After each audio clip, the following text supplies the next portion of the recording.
ముందుగా దేవాదేవుడికి నా వందనాలు.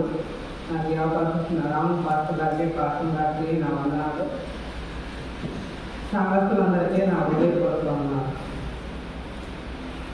దేవుడు ఒక మంచి అవకాశం ఇచ్చారు. తను వాడుకోవడానికి మనం ఎంతగానో ప్రార్థించాలి.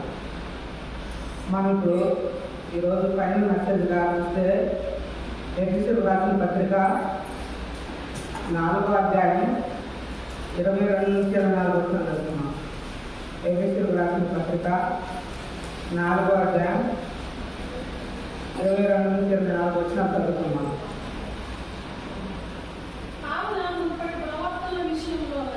కావున మునుపటి ప్రవర్తన విషయంలోనైతే మోసకరమైన దురాశ వలన చెడిపోవు మీ ప్రాచీన స్వభావమును వదులుకొని మీ చిత్తవృత్తి యందు నూతనపరచబడిన వారై నీతియు యథార్థమైన భక్తి గల వారై దేవుని పోలికగా సృష్టింపబడిన నవీన స్వభావం ధరించుకోవాలని ప్రార్థన చేసుకున్నాం. యేసయ్యా పరిశుద్ధుడా, మహోన్నతుడా, గొప్పదేవుడా, స్తోత్రాలు అయ్యా. ఈరోజు మాకు ఏం మాట్లాడాలన్నా ప్రభావ అయ్యా, మాకు మనం ప్రభావ నేను వర్ణించవా ఈ రకం మనం వస్తున్న వార్తను ప్రభావ ఇచ్చిన ప్రతి ప్రయత్నం ప్రభావ అయ్యా పదవుల్లో కలగడానికి ప్రభావ దాని దగ్గర నడుపుకోవడానికి మాకు మంచి జ్ఞానాన్ని బట్టి మాకు దయచేయమని యేసయ్య పరిశుద్ధ నామములో అడిగి వేడుకుంటున్నాం తండ్రి. ఆమేన్. ఇక్కడ చూస్తే చదివిన లేఖనాల్లో ప్రాచీన స్వభావం, నూతన స్వభావం ఇక్కడ కనబడుతుంది. ఇక్కడ మెయిన్ కొటేషన్ ఏంటంటే ఇక్కడ నూతన స్వభావం నూతన సంవత్సరానికి వెలుగు మన హెడ్లైన్. ఈ నూతన స్వభావం మనం ధరించుకుంటే ఈ సంవత్సరానికి వెలుగుగా ఉందని ఇక్కడ మనం ఈ కాన్సెప్ట్ అన్నమాట. దీన్ని చూస్తే ఇక్కడ మనకి 2 పాయింట్లు వస్తుంది. ఒకటి ప్రాచీన స్వభావం, 2 నూతన స్వభావం. మొదటిగా మనం చూస్తే ప్రాచీన స్వభావం కొద్దిగా ధ్యానం చేద్దాం. దానికి ప్రాచీన స్వభావంకి ఎఫెసీయులకు రాసిన పత్రిక 4వ అధ్యాయం 17 నుంచి 22 వచనాలు ఉన్నాయి. ఎఫెసీయులకు రాసిన పత్రిక 4వ అధ్యాయం 17 నుంచి 22 వచనాలు ఉన్నాయి. మనం 17వ వచనం చదువుకున్నాం. కాబట్టి అన్ని జనులు నడుచుకున్నట్టు మీరు ఇక మీదట నడుచుకోవాలని ప్రభువు నన్ను సాక్ష్యం ఇస్తున్నాను. వారైతే అంధకారమైన మనసు గల వారై తమ హృదయ కాఠిన్యం వల్ల తమలో ఉన్న అజ్ఞానం చేత దేవుని వల్ల కలుగు దేవునిలో నుండి వేరుపరచబడిన వారై తమ మనసును కలిగిన యథార్థతను అనుసరించి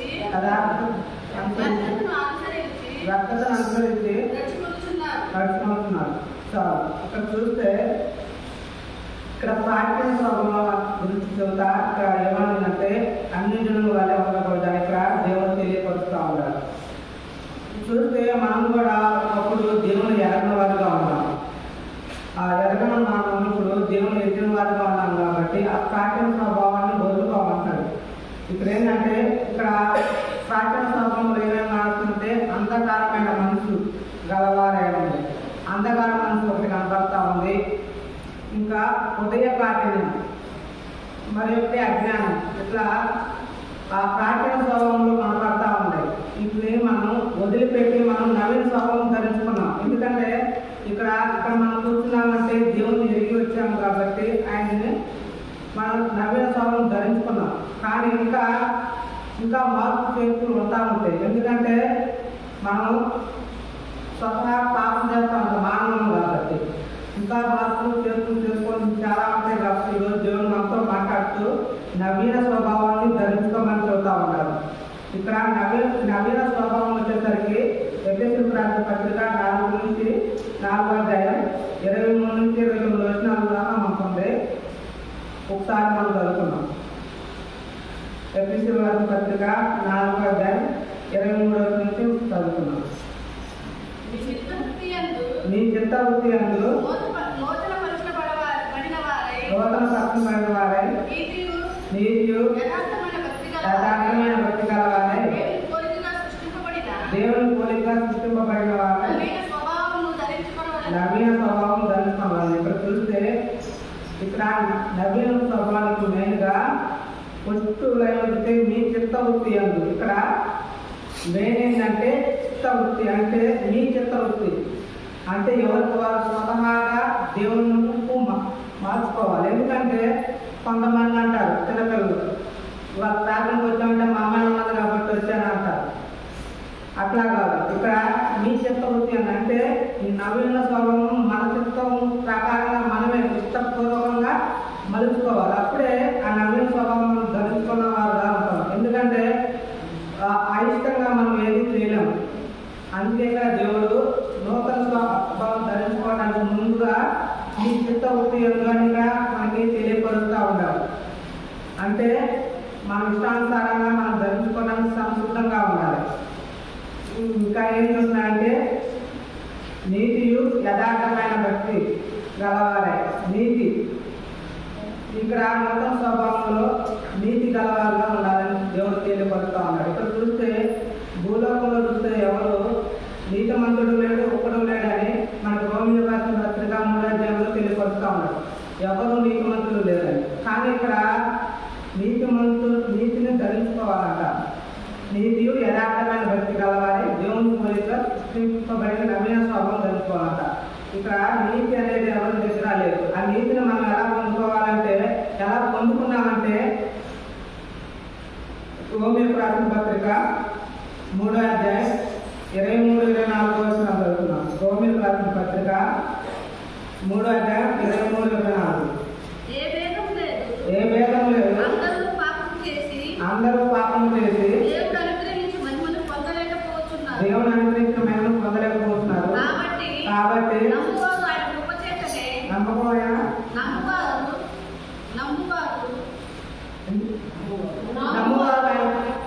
ఆయన కృప చేతనే క్రీస్తు యేసునందలి విమోచనం ద్వారా ఉచితముగా నీతిమంతులని తీర్చబడుతున్నారు. ఇక్కడ చూస్తే నమ్మకమైన, ఎందుకంటే నమ్ముక వల్ల విశ్వాసం వచ్చింది.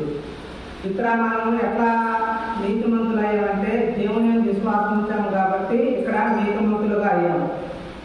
ఇక్కడ చూస్తే ఇక్కడ మనం నీతిని ధరించుకోవాలని ఇక్కడ దేవుడు తెలియపరుస్తూ ఉన్నారు. ఆ నీతి అనేది మనకు ఎలా వచ్చిందంటే కేవలం విశ్వాసం.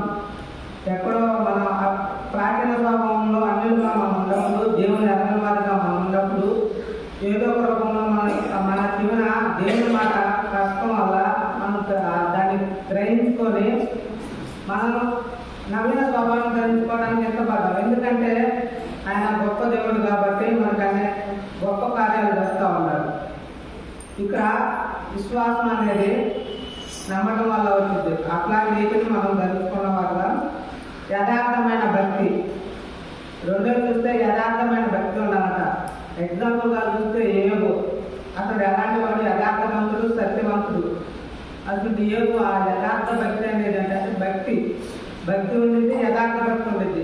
ఇక్కడ భక్తి అనేది ఏంటంటే పండగలకు వచ్చి మనం కూర్చొని దేవుని వర్తిస్తా వెళ్ళేది భక్తి. యథార్థమైన భక్తి అంటే ప్రతి ఒక్క కార్యక్రమానికి అటెండ్ అయ్యి దేవుని మాట ఆలోచించడానికి వచ్చేవారు. అది యథార్థమైన భక్తిగా ఉండేది. ఎందుకంటే ఆ భక్తి కలిగి ఉండమని ఇక్కడ దేవుడు తెలియపరుస్తూ ఉన్నాడు. నూతన స్వభావంలో యథార్థమైన భక్తి ఉండాలి. ఇక్కడ యోబు కూడా చూస్తే తనకి ఉన్నా లేకపోయినా దేవుడే గొప్ప అని ఆయన ఎంచుకున్నాడు. అట్లాంటి ఏ కష్టంలోనైనా సుఖంలోనైనా దేవుని ఆయన సృష్టించాడు, ఆయన మార్గంలో నడిచాడు. అట్లాగా ఇక్కడ యథార్థమైన భక్తి కలిగి ఉండాలని ఇక్కడ మనకి నూతన స్వభావం ధరించుకోవడానికి ఇక్కడ దేవుడు తెలియపరుస్తూ ఉన్నారు. దేవుని పోలిక సృష్టింపబడిన నవీన స్వభావం ధరించుకోవాలి. నెక్స్ట్ ఇక చూస్తే ఇక్కడ ఈ నవీన స్వభావంలో మనం ఏమేమి పొందుకోవాలి, ఏమేమి విసర్జించాలన్నది మనం తెలుసుకున్నాం. ఎందుకంటే ప్రాచీన స్వభావం అనేది మనం ఎగ్జాంపుల్గా మామూలుగా తీసుకున్నాం, అప్పుడు అక్కడ నుంచి వచ్చాను కాబట్టి తెలుసుకున్నాం. ఇప్పుడు నవీన స్వభావం ధరించుకోవాలంటే ఎందుకంటే చాలా మనం నేర్చుకోవాల్సింది ఉంది, తెలుసుకోవాల్సి ఉంది. ఆ నవీన స్వభావం ధరించుకోవడానికి ఏమి ధరించుకోవాలి, ఏమి పెట్టాలని మనం ధ్యానం చేద్దాం. ఇక్కడ చూస్తే ఎఫెసీయులకు రాసిన పత్రిక 4వ అధ్యాయం 25వ వచనం చదువుకున్నాం. మనము ఒకరికొకరము అవయవములై ఉన్నాము కనుక మీరు అబద్ధమాడు మాని ప్రతివాడును తన పొరుగువాడితో సత్యమే మాట్లాడవాలని. ఇక్కడ చూస్తే మొదటిగా ఏమైందంటే మనం ఒకరికి ఒకరు అవయవములై ఉన్నామంట. ఎందుకంటే మనం ఒకరికి ఒక అవయవములై ఉన్నాము కనుక మీరు అబద్ధం ఆడటం మాని. ఇక్కడ ఏం మానుకోవాలి? అబద్ధాన్ని మానుకోవాలి. అబద్ధాలు మానుకొని ప్రతివాడు తన పొరుగువాడితో సత్యమే మాట్లాడాలి. ఇక్కడ మొదటిగా మనం ఏంటంటే ఇక్కడ అబద్ధాలు మానుకొని సత్యమే మాట్లాడాలని ఇక్కడ దేవుడు మనకి తెలియపరుస్తూ ఉంటాడు. ఈ నవీన స్వభావంలో మొదటిగా చూస్తే అబద్ధాలు. ఒక అబద్ధం చూస్తే ఇంకొక అబద్ధానికి అది జాగ్రత్త ఉంటుంది. ఎందుకంటే అబద్ధం చెప్పినప్పుడు మన దాన్ని కప్పిపుచ్చుకోవడానికి ఎన్నో అబద్ధాలు ఆడాల్సి వస్తూ ఉండేది.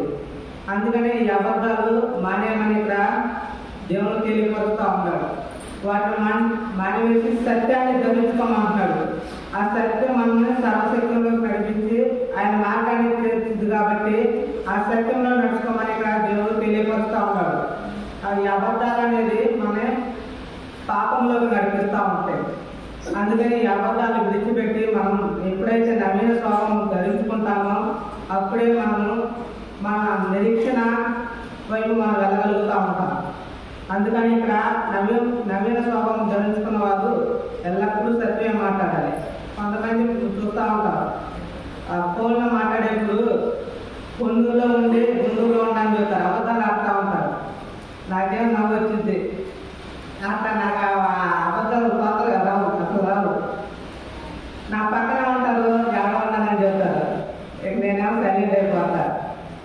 ఇది ఒక అబద్ధాలు. ఎందుకంటే అతను ఎంత అవసరం ఇట్లా ఫోన్ చేసాడో మనకు తెలియదు.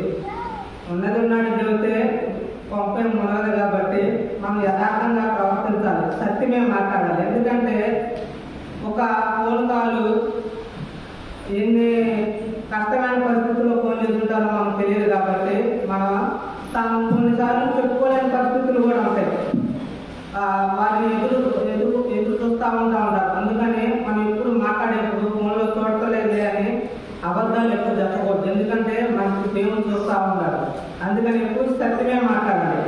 ఇక్కడ నవీన స్వభావం ధరించుకున్న వారు సత్యమే మాట్లాడాలని ఇక్కడ దేవుడు తెలియపరుస్తూ ఉన్నాడు. ఎందుకంటే ఆ సత్యం ఎప్పుడైతే మనం మాట్లాడతామో మన పాపానికి స్వాభావం కాబట్టి ఎవరికి మనం బదులు చెప్పవసరంలా, చెబితే దేవుడికే. ఎందుకంటే మనం యథార్థంగా ఉన్నప్పుడు మనకి భయం అనేది ఉండదు. అందుకని అబద్ధాలు మానుకొని సత్యమే మాట్లాడమని ఇక్కడ దేవుడు తెలియపరుస్తూ ఉన్నాడు నవీన స్వభావం ధరించుకోవడం.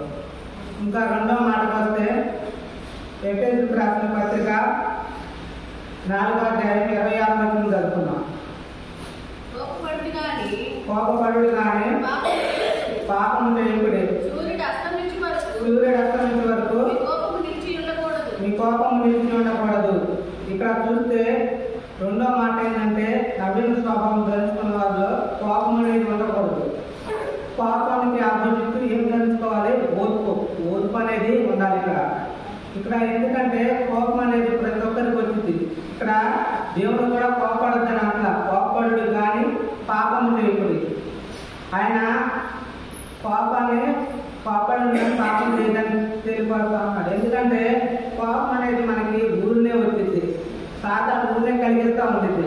చిన్న చిన్న వాటికే మనకు కోపాలు ఎక్కువగా వస్తూ ఉంటాయి. ఆ కోపాల నుంచి మనం ఎప్పుడైతే తప్పుకోగలుగుతామో, జాగ్రత్త ఉండగలుగుతామో అప్పుడే నవీన స్వభావం ధరించుకుంటాం. నవీన స్వభావం అంటే ఓర్పు. మనలో ఓర్పు ఎప్పుడు వచ్చింది. ఆ ఓర్పు కోసం మనం కనిపెడతా ఉండాలి. దేవుడు మనకి ఓర్పు దయచేస్తాడు అని ప్రార్థిస్తే మనకు ఓర్పు దయచేస్తాడు కాబట్టి మనం ప్రార్థిస్తూ ఉండాలి. ఎందుకంటే కోపం అనేది ఒక కోపం వల్ల ఎన్నో రోగాలు వస్తూ ఉంటాయి. బీపీ నుంచి అన్ని ముందు దాకా కోపపడటంలోనే ఇట్లాంటి రోగాలు వస్తూ ఉంటాయి. దాన్ని గ్రహించుకొని ఆ కోపాన్ని విడిచిపెట్టాలి. ఈ నూతన స్వభావం ధరించుకున్న వారు, ఈ నూతన సంవత్సరానికి వెలుగుగా ఉండాలనుకున్న వారు ఏం చేయాలి? కోపం మానుకోవాలి. కోపం మానుకొని ఏం ధరించుకోవాలి? ఓర్పుని ధరించుకోవాలి. ఓర్పు ఎప్పుడైతే ఓర్పుగా ఉండగలుగుతామో, ఎందుకంటే దేవుడికి ఏం చెబుతున్నాడంటే మాట్లాడేటప్పుడు తప్పు మాట్లాడమన్నాడు. ఎందుకంటే ఒక మాటలో ఎన్నో తప్పులు జరగచ్చు.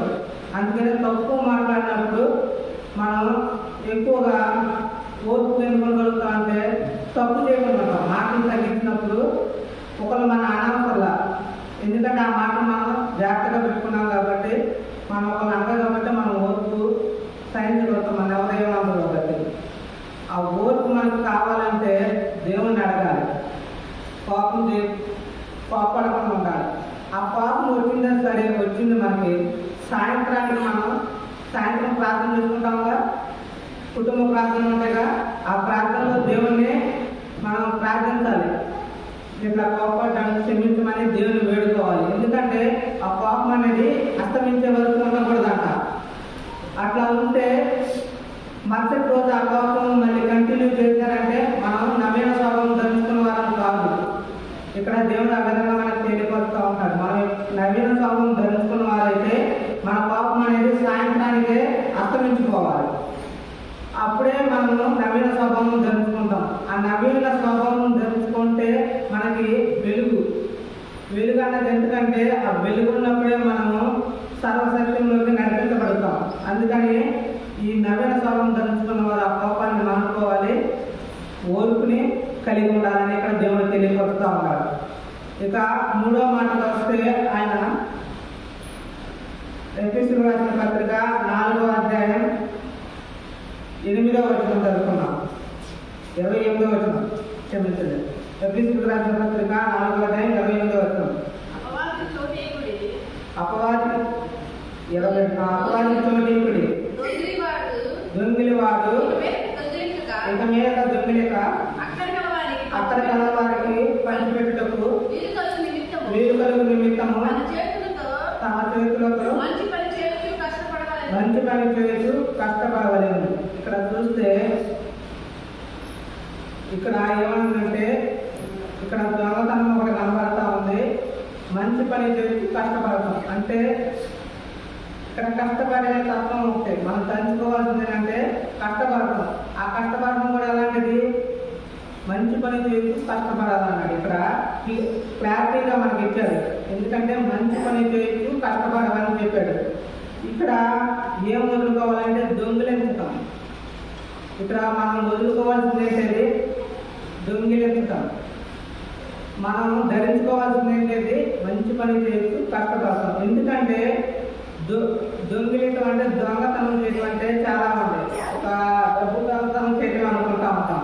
కానీ ఈ దొంగతనం అనేది చూస్తే మనం చాలా మంది చేసేది ఏంటంటే దేవుడిచ్చిన టైంని దొంగతనం చేస్తూ ఉంటాం. ఆ టైంని ఎలా దొంగతనం చేస్తారంటే మనం ఇష్టానుసారంగా నడుచుకుంటామా. ఇప్పుడు ఆదివారం సమయం ఉంటే 10 కంటే 10కే రావాలి. ఎందుకంటే దేవుడిచ్చిన సమయం. ఎందుకంటే ఆ సమయం ఒక మాట ఎంతగానో మనకి ఆదరణ కలిగించింది. ఏ టైంలో ఆదరణ కలిగించిందో మనకు తెలియదు. ఒక పాట అనుకుంటాం. నేను గుంటూరులో ఉన్నప్పుడు మొదలు పాట అయిపోయాక వెళ్ళేవాళ్ళు వరకే. కానీ ఈ మధ్యలో నేను టైమే పాటిస్తూ ఉన్నా. ఎందుకంటే మన పాఠాన్ని వదులుకోకూడదు, ప్రార్థనని వదులుకోకూడదు. ఎందుకంటే ఆయన చెప్పిన టయాన్ని మనం దొంగిలించకూడదు. ఎందుకంటే ఆ మాట అనేది మనకి ఎప్పుడో ఒక విధంగా మనకు ఏమైందంటే ఒక్కోసారి తెలియకుండానే ఏదో బాధలో వెళ్ళిపోతూ ఉంటాం. అప్పుడు ఆ మాట మనకి మన హృదయానికి తట్టిద్ది. ఆ తట్టినప్పుడు మనకు ఆదరణ కలిగింది. ఎందుకంటే ఆ సమయాన్ని మనం ఎప్పుడు దొంగిలించకూడదు, దేవుడు ఇచ్చిన సమయాన్ని. ఇంకా దొంగతనం అంటే కొంతమంది పని దొంగతనం చేస్తూ ఉంటారు. ఆ పని చేయాల్సిందని తప్పించి దిగుతూ ఉంటారు. అటువంటి దొంగతనాలు చాలా ఉంటాయి. పని దొంగతనం ఇంకా చూస్తే తిండి కాదు కూడా దొంగిలించడం అన్నమాట. అట్లాంటి ప్రాచీన స్వభావం అంటే అది విడిచిపెట్టేది. ఆయన ఏమన్నాడు, మంచి పని చేస్తూ కష్టపడవాలన్నాడు. ఎందుకంటే మంచి పని అన్నాడు. ఈ మంచి పని అనేది ఇప్పుడు దొంగతనం అనేది మంచి పని కాదు. అందుకని మనకి ఇక్కడ క్లారిటీగా చెప్తున్నాడు, మంచి పని చేస్తూ కష్టపడాలి అన్నాడు. ఎందుకంటే కష్టపడే స్వభావం ఉంటే మనం ఎక్కడన్నా ఆనందంగా ఉండగలుగుతాము, ఒకరి మీద ఆధారపడతాము. అందుకని ఇక్కడ నవీన స్వభావంలో ఏం ధరించుకోవాలి, కష్టపడే తత్వం కలిగి ఉండాలి, అది కూడా మంచి పని చేస్తూ కష్టపడాలని ఇక్కడ దేవుడు తెలియపరుస్తూ ఉన్నాడు. ఇదే వచ్చిన మరి ఒకసారి చదువుకుందాం.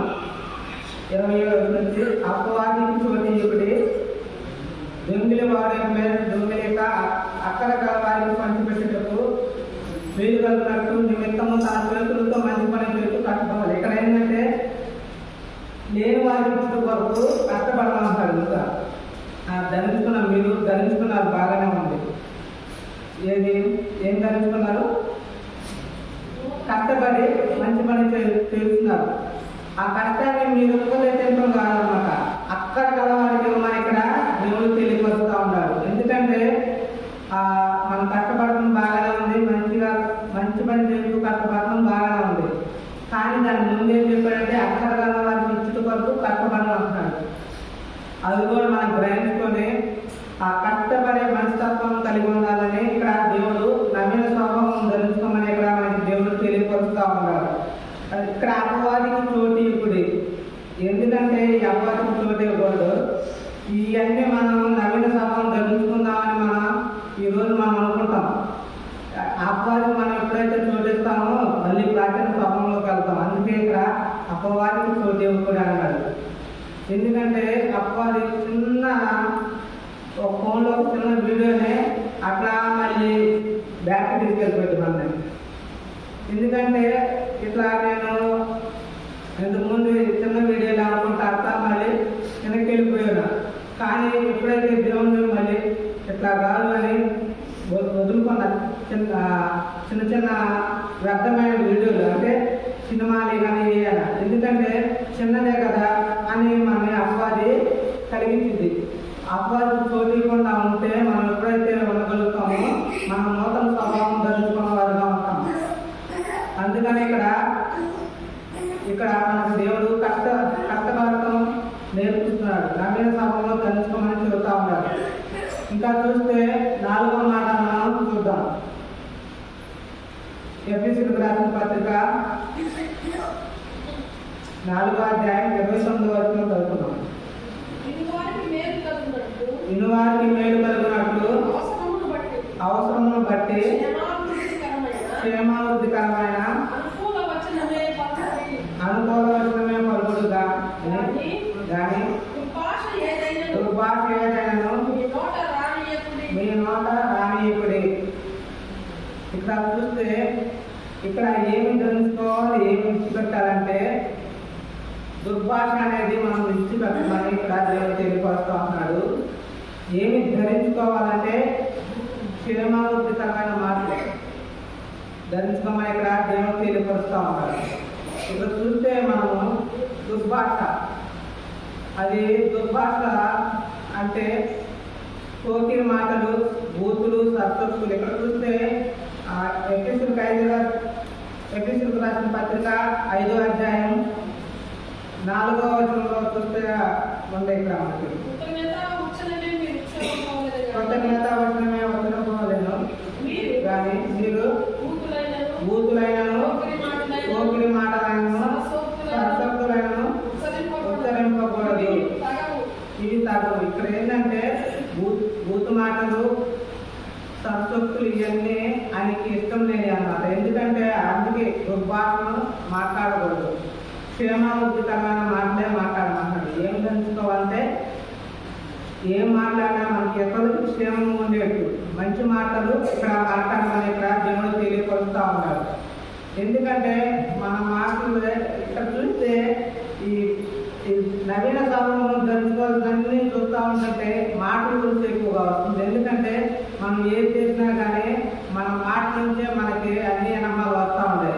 మనం మంచి మాట్లాడుకున్నప్పుడు మన ఎనమాలు మంచిగా వచ్చింది, మనం చెడు మాట్లాడినప్పుడు మన ఎనమాలు చెడే వచ్చింది. అందుకే ఇక్కడ క్షేమవృద్ధి కలిగే మాటలు మాట్లాడమంటా ఉంటారు.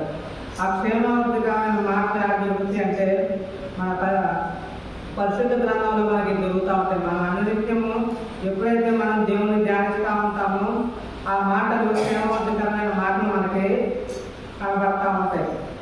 ఇంకా చూస్తే అది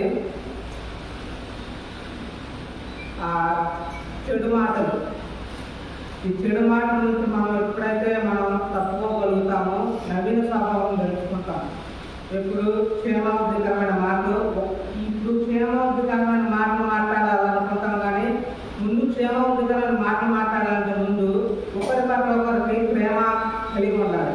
ఎందుకంటే ప్రేమ ఉన్నప్పుడే మనం ఏదైనా ఓర్చుకోగలుగుతాం, ఏదైనా చెప్పగలుగుతాం, సహిస్తా.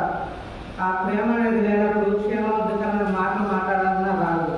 అందుకని ముఖ్యంగా ప్రేమ కూడా మనకి కలిగి ఉండాలి. ఇంకా చూస్తే ఎఫెసీయులకు రాసిన 4వ అధ్యాయం 30-31. దేవుని పరిశుద్ధాత్మను దుఃఖపరచకుడి, విమోచన దినం వరకు ఆయన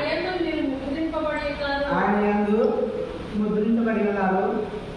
సమస్తమైన ద్వేషములు, కోపములు, క్రోధములు, అల్లరి, దూషణ, సకలమైన దుష్టత్వం మీరు విసర్జించుడి.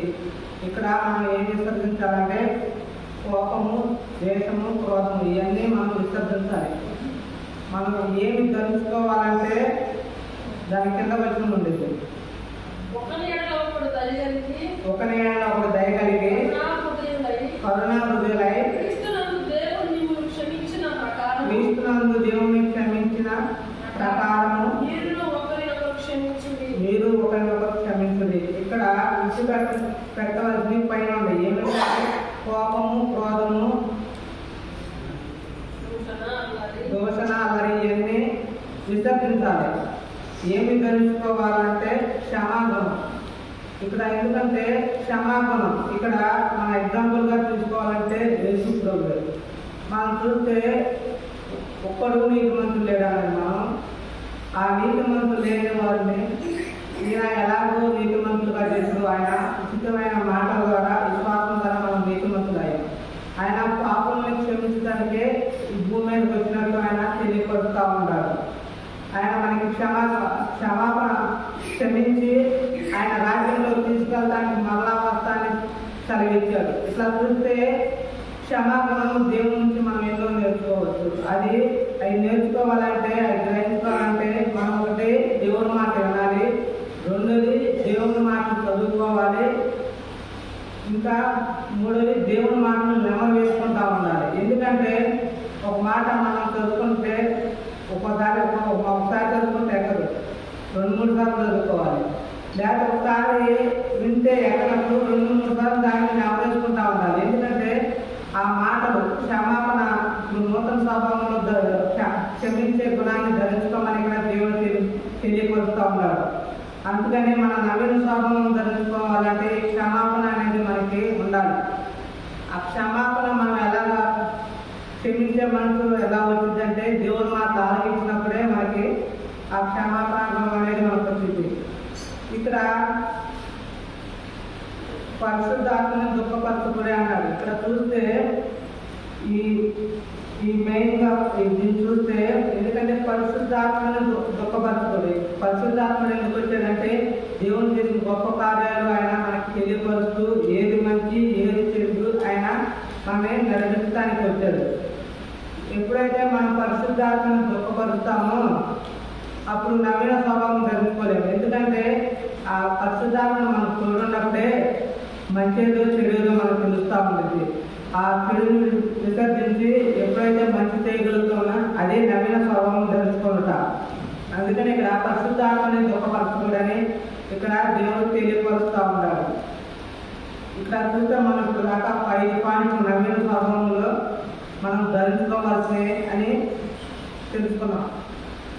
రాసుకున్న వారు ఏమైనా ఉంటే ఇక్కడ రాసుకుని ఏమనంటే ఒకటి మనం విడిచిపెట్టవలసినవి, రెండోది ధరించుకోవాల్సినవి.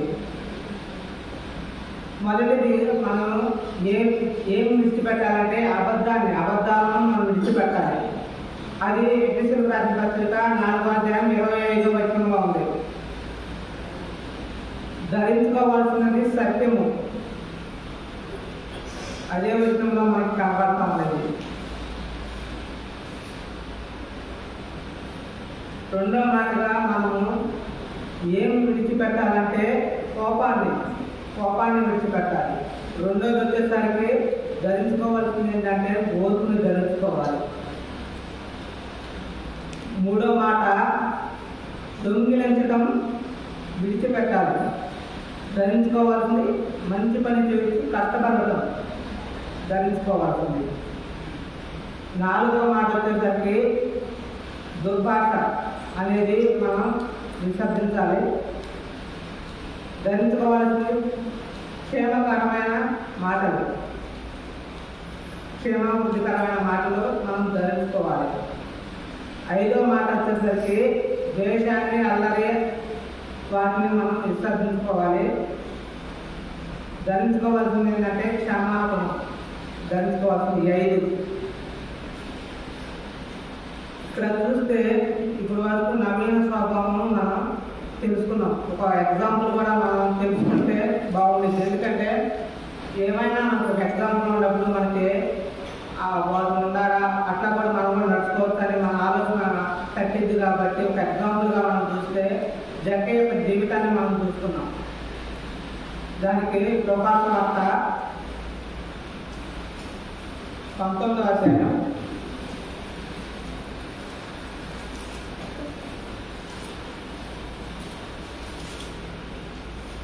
19వ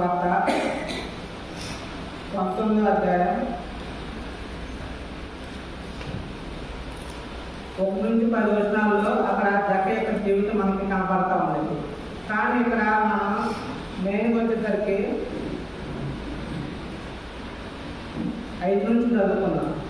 యేసు ఆ చోటికి వచ్చినప్పుడు కన్నులేసి చూసి జక్కయ్య త్వరగా దిగుము, నేడు నేను నీ ఇంట ఉండవలసినదని అతనితో చెప్పగా అతను త్వరగా దిగి సంతోషంతో ఆయన చేర్చుకున్నవారు. అందరూ అది చూసి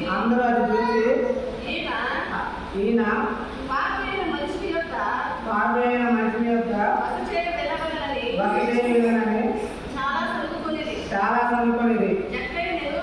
జక్కయ్య నిలబడి ఇదిగో ప్రభువా, నా ఆస్తిలో సగభాగం పేదలకు ఇస్తున్నాను. నేను ఎవరి యొద్ద అన్యాయంగా దేనినైనను తీసుకుని ఎడల అతనికి 4 గంటలు మరలా చెల్లించునని ప్రభుత్వం చెప్పింది. ఇక్కడ చూస్తే ఇక్కడ జక్కయ్య ఎగ్జాంపుల్ ఎందుకు తీసుకున్నారంటే మన ఈ నూతన స్వభావం ధరించుకోవడంలో మొదటిగా ఒక మాట చెప్పుకున్నాం. ఏంటది? మీ చిత్తవృత్తి అందు అంటే మీకు మీరే నవలను స్వభావం ధరించుకోవాలని ఆశ కలిగి ఉండాలని. ఇక్కడ జక్కయ్య జీవితం కూడా చూస్తే ఇక్కడ జక్కయ్య ఇక్కడ 8వ వచనం చదువుకున్నాం ఒకసారి. జక్కయ్య నిలవబడి ఇదిగో ప్రభువా, నా ఆస్తుల సగము పేదలకు ఇస్తున్నాను. నేను ఎవరి వద్దనైనాను అన్యాయం దేనినైనాను తీసుకున్న ఎడల అతనికి 4 గంటలు మరలా ప్రభువుతో చెప్పింది. ఇక్కడ చూస్తే ఈ జక్కయ్య అనేవాడు దేవుని చూడటానికి మేడు చెట్టు ఎక్కాడు.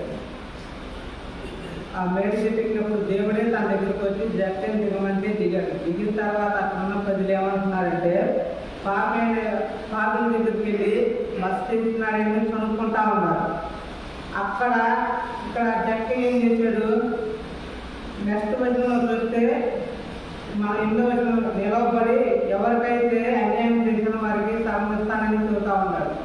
ఎందుకంటే ఇక్కడ తన చిత్తవృత్తి అంటే ఇక్కడ దేవుడు వీళ్ళు ఇట్లా చదువుతున్నారు, మీరు ఇట్లా చేశారని మీరు వారికి ఏమన్నా సమాధానం కలిగిరా అని అనలా. అక్కడ జక్కే మనసులోనే కలిగింది. ఏమనంటే తప్పు చేశారు, ఆ తప్పు క్షమించమని తన మనసులో కలిగి ఏమని అడుగుతున్నాడు, ఉన్నది తప్పు ఎవరి దగ్గర అన్యాయంగా తీసుకున్నానో వారికి మరలా తెలుస్తానని తన చిత్తవృత్తిని ఆయన మార్చుకోగలిగాడు. ఎప్పుడైతే ఆయన మార్చుకోగలిగాడో తన ఇంటికి రక్షణ తెచ్చుకోగలిగాడు. అందుకని ఇక్కడ మన ఎగ్జాంపుల్గా జక్కని తీసుకున్నాం. ఆయన తన చిత్తవృత్తి అంటే ఆయన మార్చుకోగలిగాడు. తన నవీన స్వభావాన్ని విడిచిపెట్టి నూతన స్వభావాన్ని ఆయన ధరించుకున్నాడు.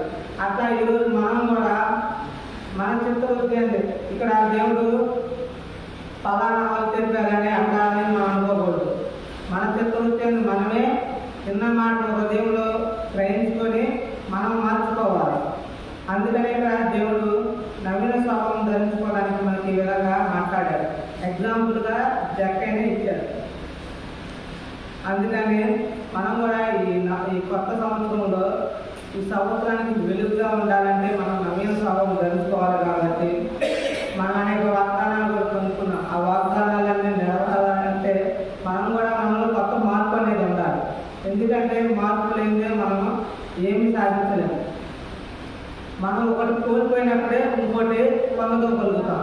అందుకని మనం ఒకటి విడిచిపెట్టినప్పుడు ఇంకోటి మనం పొందుకోగలుగుతాం. కాబట్టి ఇక్కడ ప్రాచీన స్వభావాన్ని మనం విడిచిపెట్టినట్టయితే మనకి నవీన స్వభావం ధరించుకోగలుగుతాం. ఆ నవీన స్వభావం ధరించుకోవడం వల్ల మన జీవితానికి వెలుగుగా ఉండిద్ది, మన మార్గాలకి అది వెలుగునిస్తూ ఉండిద్ది.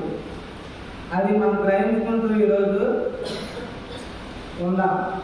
ఇప్పుడు వరకు చూస్తే ఎబిసిలకు రాసిన పత్రికల నుంచి మనం దేవుని ధ్యానించాం. అక్కడ రెండు మెయిన్ మాటలు కనపడతాం. ఏంటి అంటే ఒకటి ప్రాచీన స్వభావం, రెండోది నవీన స్వభావం. ప్రాచీన స్వభావం అనేది మనం ఒకప్పుడు దేవుని ఎదిగిన వారిగా ఉన్నాము. వారి హృదయాలు ఎట్లా ఉన్నాయి, వారి మనసులు ఎట్లా ఉన్నాయో అక్కడ వాయిస్తుంది. అంధకారమైన మనసు, కఠిన హృదయము, అజ్ఞానము ఎట్లా ప్రాచీన స్వభావంలో ఉంటాయి. కానీ ఇప్పుడు మనం ఇక్కడ ఉన్నామంటే మనం నవీన స్వభావం ధరించుకున్న వారం కాబట్టి ఇక్కడ దేవుడు నవీన స్వభావం ధరించుకున్నాం. కానీ ఇంకా మనం నేర్చుకోవాల్సింది చాలా ఉంది అన్నట్టుగా మనకి ఆయన ఏమి విడిచిపెట్టాలి, ఏమి ధరించుకోవాలి ఇక్కడ దేవుడు మనకి తెలియపరిచాడు. ఎందుకంటే ఎప్పుడైతే మనం ధరించుకుంటామో మనం కూడా పరిపూర్ణులుగా అవ్వగలుగుతాం. ఎప్పుడైతే మన తండ్రి మాట ఎప్పుడైతే వింటామో మనం అడిగినప్పుడు తండ్రి కూడా ఇష్టానికి ఇష్టపడతా ఉంటాడు. అట్లా ఈరోజు మన తండ్రి నాయకుడు మనకి ఈ మాటలు ఇచ్చాడు. ఎందుకు ఇచ్చాడో మనం గ్రహించుకోవాలి. ఎప్పుడైతే నేను ఎప్పుడన్నా వారం నేను వద్దాం అనుకున్నా, కానీ కొన్నిసార్లు మిస్ అయిపోతా. మిస్ అయ్యానని నేను బాగుండేది, కానీ వేరే చోట కలిపి దేవుడు ఏదో మాట్లాడతాడు ఎందుకు అని మనం గ్రహించుకోవాలి. అట్లాగే నేను ఆలోచన చేస్తా ఉంటే నేను ఎప్పుడైతే ఇక్కడ రాలేదో వేరే చోటకి వెళ్ళేదో ఏదో ఉంది నాకు తెలుసుకోవాల్సిందని అట్లా నేను గ్రహించుకొని అవి గుర్తుపెట్టుకుంటా ఉంటాను. ఎందుకంటే దేవుడు మాత్రం మనం ఏదో ఒకటి సరిచేస్తామంటే మన అనేక తప్పుల నుంచి ఆయన మంచి మార్గంలో నడుపుతానికి అనేక చోట్ల మాట్లాడుతూ ఉంటాడు. మనం ఏడున్నా కానీ దేవుని సన్నిధిని విడిచిపెట్టకూడదు. ఈ నవీన స్వభావం ధరించుకోవటం అంటే దేవుణ్ణి మనం ధరించుకున్నట్టు అనమాట. ఆ దేవుణ్ణి ధరించుకున్న వాళ్ళు ఎట్లా ఉంటారంటే దినదినము వాళ్ళు ప్రార్థన చేసుకుంటూ ఉంటారు. ఎందుకంటే ఆ నవీన స్వభావం అనేది ఆ ధరించుకున్న వాళ్ళు దేవుని విడిచిపెట్టాలంటే కష్టం. ఎందుకంటే ఎప్పుడు దేవుని స్తుతిస్తూ ఉంటారు. ఆ స్తుతించడం వల్ల మనకి ఆశీర్వాదాలు వస్తూ ఉంటాయి. అందుకని ఇక్కడ ఏదైనప్పటికీ ఆయన నవీన స్వభావం ధరించుకోమన్నాడు. మనలో ఇంకా ఏమన్నా తెలియని ప్రాచీన స్వభావంలో ఒకసారి మనం తలుచుకుంటూ వాటిని విడిచిపెట్టినగలిగినట్టయితే ఆయన మనకి ఒక మంచి మార్గాన్ని ఇస్తూ ఉన్నాడు. నవీన స్వభావాన్ని ధరించుకోమని ఇవన్నీ ధరించుకొని ఈరోజు దేవుని ప్రార్థిద్దాం. దేవుడి వాక్యం దీవించును గాక.